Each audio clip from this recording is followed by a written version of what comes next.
Eu quero estar saudando os amados irmãos com a santa e a gloriosa paz de Jesus, amém? Aqui quem me saúda é teu irmão em Cristo, pastor Cláudio. Quero deixar uma palavra para o teu coração, que fica no livro de Lucas, capítulo 24, versículo 49, que diz assim: Eu lhes envio a promessa de meu Pai. Fiquem na cidade de Jerusalém, até que do alto venha a ser revestido de poder. Amém? Meus amados irmãos, nesse momento, Jesus estava tratando de algo muito concernente à sua partida. O que Jesus estava tratando? Da tua ausência e da presença de um amigo consolador, o ajudador. Você vai ver no capítulo 14 de João, discorrendo o texto, que ele fala que não vos deixarei órfão, enviarei outro consolador. O outro, na palavra, na origem etimológica, é dizer semelhante. Na origem do português, outro é se eu não estiver, outro vai estar. Mas na etimologia da palavra outro, é qual ele está falando, ele não estaria, mas estaria um semelhante, porque outro na origem etimológica vem de halos, e halos vem de semelhante. Ele estava querendo dizer, ele vai te ver como eu te vejo, será como a mim. Ele vai te amar como eu te amo, ele vai te guardar como eu te guardo, ele vai estar contigo como eu estou convosco. Halos, consolador, o paracleto, aquele que vem ao lado, ajudador. Então Jesus, você vai ver que Jesus ele sempre deixou a esperança de não nos abandonar em todas as circunstâncias. E essas promessas elas já vinham lá de Joel 2,28. Eis que nos últimos dias derramarei do meu espírito sobre toda a carne. Os vossos filhos e as vossas filhas profetizarão. Os vossos jovens terão visões. E farei aparecer sinais sobre o céu e prodígios sobre a terra. Isso daí é promessa daquele que viria. Mas viria para trazer um resultado. Tanto carismático, de dons e ações, como de converter o homem do pecado, do juízo e da justiça. Estamos falando da pessoa do Espírito Santo, doce Espírito Santo, o amigo, a qual diz em Romanos 8,26, se não me falha a memória, que ele nos ajudaria como deveria orar, porque nós não sabemos orar como convém. E ele intercederia por nós com gemidos inexprimíveis. Sabe o que quer dizer isso, meu amado e minha amada irmã? Quando você soluçar, chorar, se derramar e faltar palavras para expressar a dor, a angústia, o vazio do teu coração, é o Espírito Santo que pega dentro do teu coração toda a tua necessidade, toda a tua angústia e vai carregando até o trono de Deus, alabassoberres. E até o trono de Deus, ele vai buscar o que? Consolo para a vossa alma, porque ele veio para isso, consolador, ele veio para consolar a minha e a sua alma. Você está entendendo? Mas esse Espírito Santo, ele veio com os atributos. E um desses atributos é que ele se entristece, como diz no livro de Efésios, não entristeceis o Espírito Santo. Um desses atributos é que ele anseia ciúme. 4 de Tiago, versículo 4 e 5 diz: adúlteros e adúltera, não sabei que amizade com o mundo é inimizade contra Deus? Se você quiser ser amigo de Deus, você vai se constituir inimigo do mundo. Mas se você quiser ser amigo do mundo, você se constitui inimigo de Deus. Ou você acha que em vão a palavra diz que o Espírito que habita em vós, ele anseia ciúme. Ele tem ciúme. Não tem como, meu irmão, chegar Natal, como essas comemorações que hoje está acontecendo, né? E eu que glorifico a Deus, sentar na roda dos escarnecedores. Eu que louvo a Deus, cantar músicas profanas. Eu que meu corpo é templo e morada do Espírito Santo, me prostituir com as mulheres. Ei, meu irmão, ei, minha irmã. O Espírito ele tem ciúme, o Espírito ele não aceita te dividir com o mundo. O Espírito ele não aceita se dividir você com esses pecados terríveis que o mundo tem oferecido. A carne, meu irmão, ela é verdadeiramente fraca. Porque nós somos dotados de 3 naturezas, de corpo, alma e espírito. Nós vamos ver isso lá no Getsemane, ali nos sinóticos do Novo Testamento, né? Que são os livros similares. Você vai ver Jesus, quando ele sobe ao Getsemane, as 3 naturezas se revelam em Jesus. Ele fala: me ajuda em oração, porque minha carne está angustiada até a morte. Porque hoje eu vejo que o verdadeiro espírito está pronto, mas a carne ela é fraca. A alma angustiada, o espírito está pronto e a carne ela é fraca. Você está entendendo o que Jesus estava passando naquele momento, vivendo a humanidade de Cristo? Jesus, quando ele vive a humanidade, ele sente o que eu e você sentimos. Ele sente a alma angustiada. Por que ele sentiu a alma angustiada? Porque a alma, ela é a sede de todos os sentimentos. Angústia, ódio, tristeza, alegria. Vem da alma. Isso vem da alma. Todo sentimento. A alma é a sede dos sentimentos. A alma, ou ela vai para o inferno ou vai para o céu. O corpo é morada da alma e templo do Espírito Santo. Vai voltar para o pó. E o espírito, pneuma, ou roache, tanto uma tradução ou outra, ele volta para Deus, porque é sopro divino de Deus. Lá em Gênesis, lembra que Deus pega o homem do pó da terra e sopra roache, o pneuma, sobre a sua narina.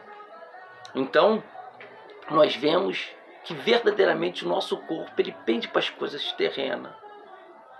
Ele pende para as coisas desse mundo. Por isso Paulo, no capítulo 7, 25 de Romanos, ele diz: miserável homem que sou, quem me livrará do corpo desta morte? Porque Paulo ele fala: miserável homem que sou, quem me livrará do corpo desta morte? Miséria, nível abaixo de uma pobreza. E quem me livrará do corpo desta morte já revela um acontecimento cultural daquela época. Você vai ver, preste atenção nessa palavra, eu gosto de explicar. Você vai ver quando Jesus ele prega para agricultores, Jesus fala de semente, fala de árvore, uma linguagem muito conhecida culturalmente daquele povo, fazia parte do cotidiano deles. Quando Jesus vai até os pescadores, olha, o pescador lançou uma rede, pegou todos os tipos de peixe, era algo cultural e fazia parte do cotidiano do dia a dia dos pescadores. Isso é uma linguagem fácil deles entender. Paulo agora, quando ele fala para aquele povo: miserável homem que sou, quem me livrará do corpo desta morte? Paulo estava dizendo justamente isso.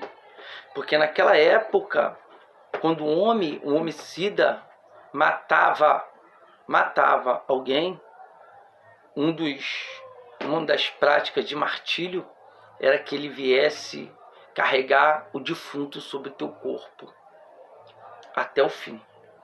Então, o defunto apodrece, putrefação, as toxinas saem.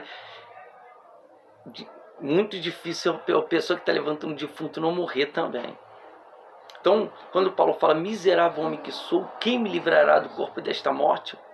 Paulo está deixando a palavra: eu matei Saulo.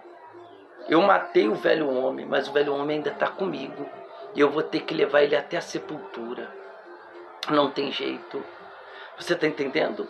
Paulo estava tendo um dia: eu matei Saulo. Saulo e Paulo é a mesma coisa. Pablo é a mesma coisa. É tradução. Deus não mudou o nome de Paulo para Saulo, nem de Saulo para Paulo. Mas para que você venha entender, quando na Bíblia é chamado Saulo, que é Paulo, né, outra etnia, e Paulo, que é Paulo, e Pablo também é Paulo, e Paulos também é Paulo. Ele está falando: eu matei Saulo, que é Paulo também. Mas para você entender que Saulo na Bíblia é conhecido como perseguidor da igreja, mas Saulo ainda vive perto de Paulo. E eu vou ter que levar ele até a sepultura. Eu matei ele, mas tenho que levar. O que quer dizer isso? Meu irmão, todo dia você vai ter que dizer não para você mesmo. Todo dia você vai ter que lutar contra a tua carne, contra as tuas vontades. Muitas das vezes o maior inimigo não vai ser Satanás, não vai ser pessoas que estão ao teu redor querendo o teu mal. Mas muitas das vezes o maior inimigo vai ser suas próprias vontades, seus próprios querer. Você vai ter que refutar a vontade da tua carne. Está entendendo? E o Espírito Santo ele veio justamente para isso. Nosso amigo consolador.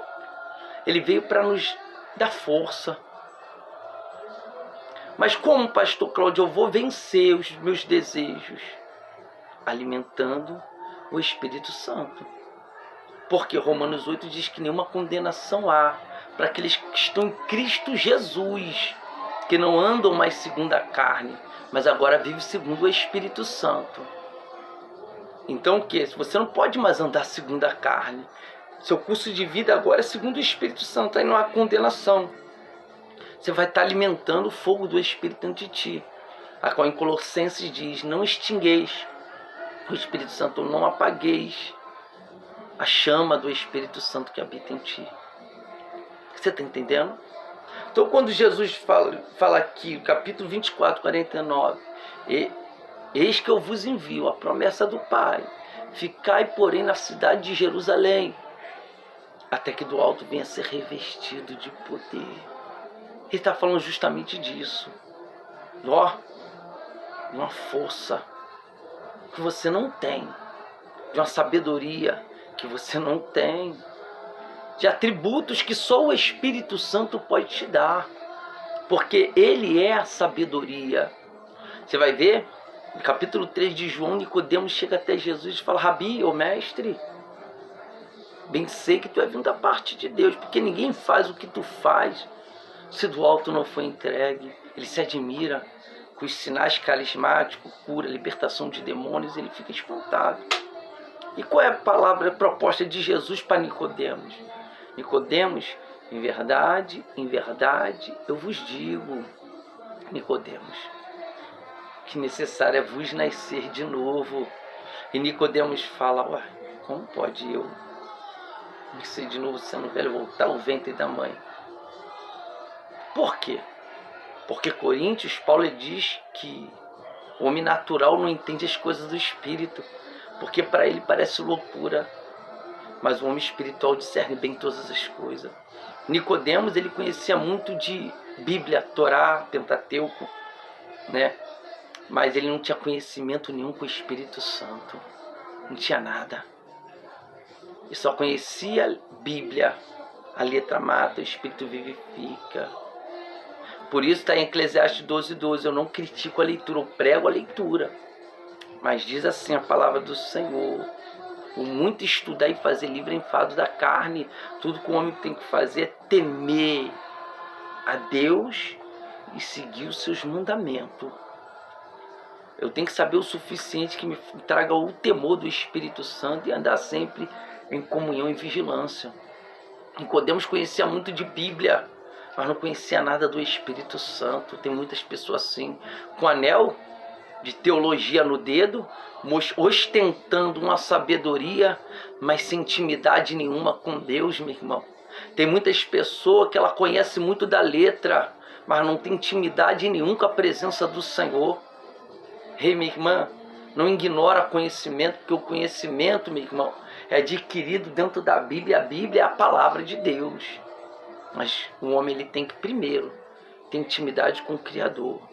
Depois ele lê a palavra, busca o conhecimento e pratica a palavra através do doce Espírito Santo. Porque Jesus, quando ele ora lá em João 17:17, ele fala, Pai, santifica eles na verdade. A tua palavra, ela é verdade. Então a palavra é santificação. O Espírito Santo, ele busca a santificação da nossa vida. Por isso Jesus está falando, eis que eu vos envio. A promessa do meu Pai fica na cidade de Jerusalém, até que do alto venha a ser revestido de quê? De poder. Aí os crentes, ficou 120 crentes loucos em Atos 2. Ele veio como um vento veemente, impetuoso. Ó. O Espírito Santo veio como? Não veio uma pomba, veio como? Corpórea de uma pomba. Sobre Jesus lá, agora ele vem como um sopro. Aqui em Atos, um vento veemente, um impetuoso. E todos foram cheios, começaram a falar em outras línguas. E os que estavam lá de outras etnias começaram a ouvir como a sua própria língua. Aí tem pessoas que falam, mas então o Espírito Santo, ele não fala em mistério, ele fala em outras línguas, em russo, alemão. Não, o Espírito Santo fala em outras etnias, outras línguas, Quem fala em mistério, como diz Coríntios 14:2. Quem fala em língua não fala ao homem, ao gênero humano. Mas em mistério, misterion, algo oculto para ser revelado, né, dentro da etimologia, fala com Deus. Então, quando você fala em língua, meu irmão, minha irmã, Satanás bate cabeça, o inimigo sabe falar alemão, russo, guarani, italiano, francês, mandarim, mas quando você fala em língua, meu irmão, a direção do céu e a terra é particular de você com o papai. Acabou, meu irmão, o inimigo bate cabeça com o crente cheio do Espírito Santo quando ele começa a disparar palavras em línguas e mistério, tá entendendo? Não despreze essa arma ela foi dada, meu irmão, para a edificação da igreja, edificação minha, edificação sua. Por isso que no capítulo 19 de Atos, Paulo ele se espanta quando ele vê 12 varões do legado de João Batista. João Batista tinha deixado discípulos, deixou um legado. E Paulo diz, recebeste o Espírito Santo quando crestes? Eles falaram, nem sabemos ainda que existe o Espírito Santo. Aí Paulo, em que vocês foram batizados? Aí a gente foi batizado no batismo de João. Paulo continua, João batizou por arrependimento de pecado. Ponto. Se purificou, matou o velho homem, se levantou um novo homem. Mas agora é necessário ser batizado, é com fogo, promessa de Jesus. E ó, os 12 varões foram tomados da presença de Deus.